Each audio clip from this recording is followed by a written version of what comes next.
In 1928, a man by the name of Sir Alexander discovered that a certain kind of mold would kill bacteria.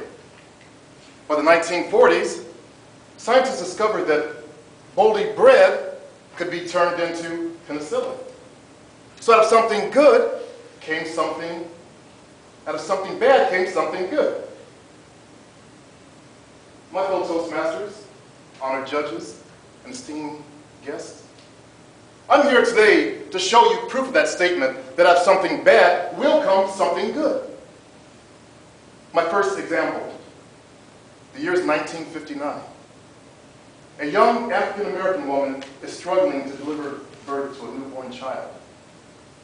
Now, normal childbirth would have that child coming out head first, but not this child.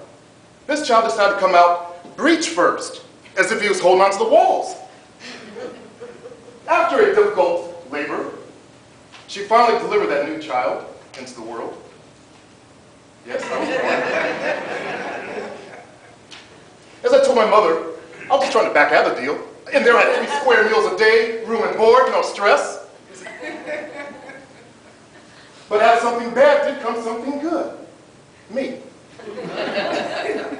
And I continue to be the good of my mother's life my entire life. Let me show you.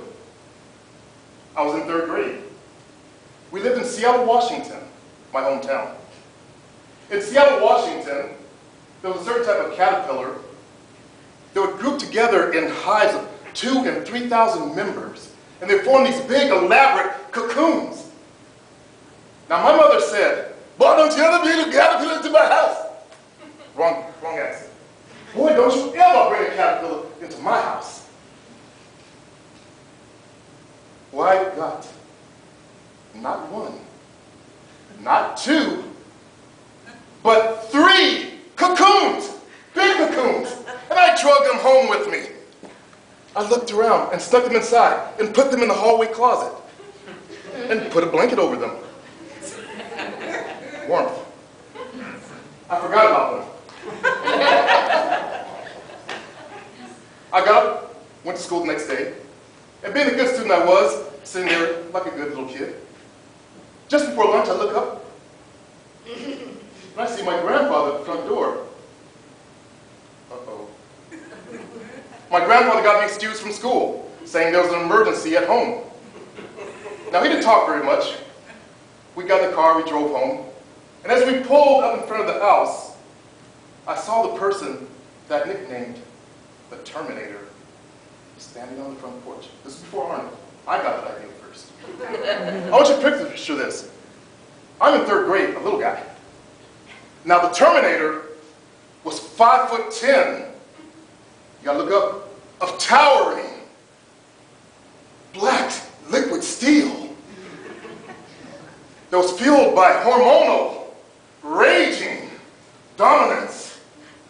My mother. In combat boots. I closed the door. My mother heard the door close. Her head swiveled with mechanical ease, and her eyes laser locked in on mine. And as I looked within the deep, dark pool of her pretty eyes, now tinged with red rage, I saw something amazing. My death. My mother bellowed, and steam came out of her nostrils. You don't know my mother? And it was cold that day. But she began to charge me like a roaring rhinoceros. Now, my mother, even as of 2 weeks ago, called her father a pipsqueak of a little man, because she was 5'10", he was 5'5". But that pipsqueak of a little man stepped in front of my mother with zen-like grace and put out one hand and stopped her. He saved my life that day. After much arguing, we got around and entered the house, and I stepped into a maelstrom of creepy, crawling, wriggly, warm caterpillars. They were all over the ceiling. They were on the walls. That's not a carpet, we had a hardwood floor. That's caterpillars. And then I looked inside the closet where I hid my prizes. They were so deep in caterpillars you couldn't see the back wall. My mother had a saying, A hard head makes for a soft behind. The spanking I got that day was legendary. I couldn't sit down for 2 weeks. But I learned something that day. If Mom says don't bring caterpillars in the house, don't bring caterpillars in the house. And she learned something that day. How to beat me within an inch of my life. But life teaches us. For my final example, let me go back like this gentleman did to the history of this country. This history of this country, shortly after it was founded, was full of racial indignation towards one group of people, African Americans. When I was growing up in the 60s, my mother was a civil rights reader. She would follow the civil rights movement. I would get up and look in the paper, and I would see grown African American men hanging from trees. I would turn on the TV. I would see African Americans being hosed, police with billy clubs. Some kids spit on just for wanting to go to college. Children in a church blown up. But I tell you, that was merely the birthing pains of this country. Just like my mother had a terrible childbirth with me, this country has had a terrible childbirth because out of all that racial prejudice and discrimination, a man came forward, overcoming obstacles, mountains of obstacles, saying, yes we can, yes we can, yes we can.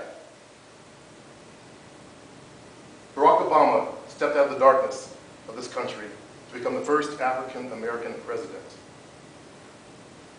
In closing, when you're faced with obstacles, remember it's always darkest before dawn, but if you remember to keep pushing, keep trying, and believe that you shall overcome,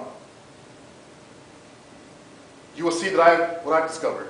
Out of something bad will come what? Something good. Something good.